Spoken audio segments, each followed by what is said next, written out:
দিগন্ত television কেন বন্ধ করেছে, কেন আমার দেশ বন্ধ করে দেওয়া হয়েছে, এগুলো আপনাদেরকে জানতে হবে। তাহলে এই চাঁদাবাজ কারা আপনাকে চিহ্নিত করতে হবে।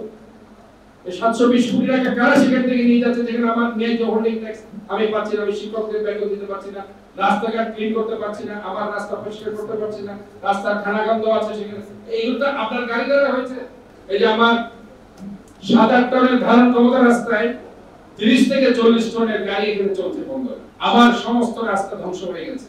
তাহলে আমার হোল্ডিং ট্যাক্স আপনি দিচ্ছেন না, আমার ন্যায্য পাওনা দিচ্ছেন না, কিন্তু আপনারা এখানে চাঁদাবাজি করছেন, বলছেন 2 থেকে 2.5 কোটি। তার অর্থ কি?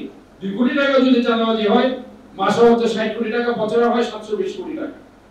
তাহলে আমার ন্যায্য, আপনি 200 কোটি টাকা বছরে আপনি ট্যাক্স দিবেন না, আমার ন্যায্য হোল্ডিং ট্যাক্স, সেখানে আপনি চাঁদাবাজদেরকে আপনি উৎসাহিত করছেন, এটা কখন হতে পারে?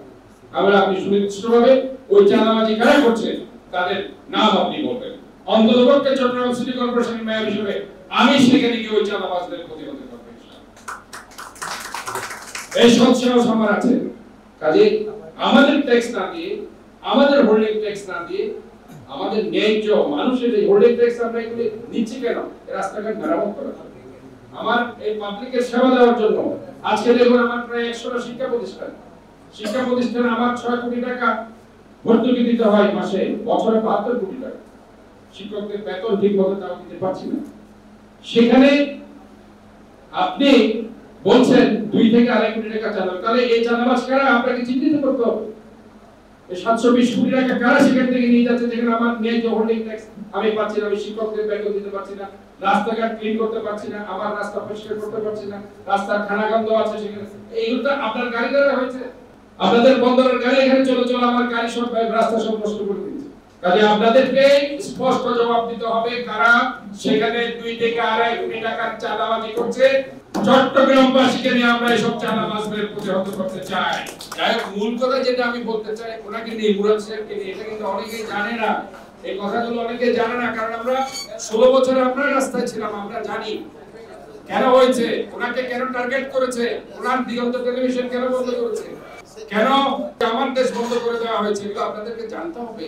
দিগন্ত টেলিভিশন বন্ধ করার একমাত্র কারণ হচ্ছে সালাউদ্দিন কাদের চৌধুরীকে যখন গ্রেফতার করার জন্য ওই সাহারা খাতুন যখন পুলিশ পাঠালো ওনার গুডসিলে, ওনাকে যখন ঘেরাও করা হলো, সালাউদ্দিন কাদের পাশে একমাত্র আমি ছাড়া তখন কেউ ছিল না, ভয় কেউ যায়নি। এবং ওইখানে যখন সালাউদ্দিন কাদের সামনে দেশ টেলিভিশন এখানে আছে, আচ্ছা দেশ টেলিভিশনের সাংবাদিক যখন বলে যে আপনাকে তো যে কোনো মুহূর্তে আপনার সাথে কিছু কথা বলে আমরা সাংবাদিকরা সবাই এসেছি, তখন উনি বলেছেন এখানে দিগন্ত টেলিভিশনের কেউ আছে, একমাত্র তাকে আমি বলবো।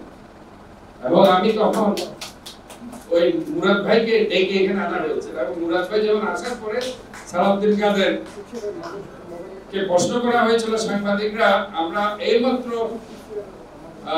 শুনতে পাচ্ছি যে আপনাকে গ্রেফতার করা হবে, উনি কিছু কথা বলেছিলেন যেগুলোর পরবর্তীতে গিয়ে ওনার উপর পড়েছে, এবং ওনার উপর পড়ার কারণে ওনার আলটিমেটলি টেলিভিশনটা বন্ধ করে দেওয়া হয়েছে, এবং চ্যানেল 1ও বন্ধ করে দেওয়া হয়েছিল। আমার দেশ পত্রিকার এই বলছি ভাই ওনার বন্ধ করে দেওয়া হয়েছিল, মাহমুদুর রহমানকে দীর্ঘদিন জেলে রাখা হয়েছে, সাগর রুডির হত্যাকারীরা এখনো কিন্তু ধর্ণা দিচ্ছে, ওনার পরিবার বিচার হচ্ছে।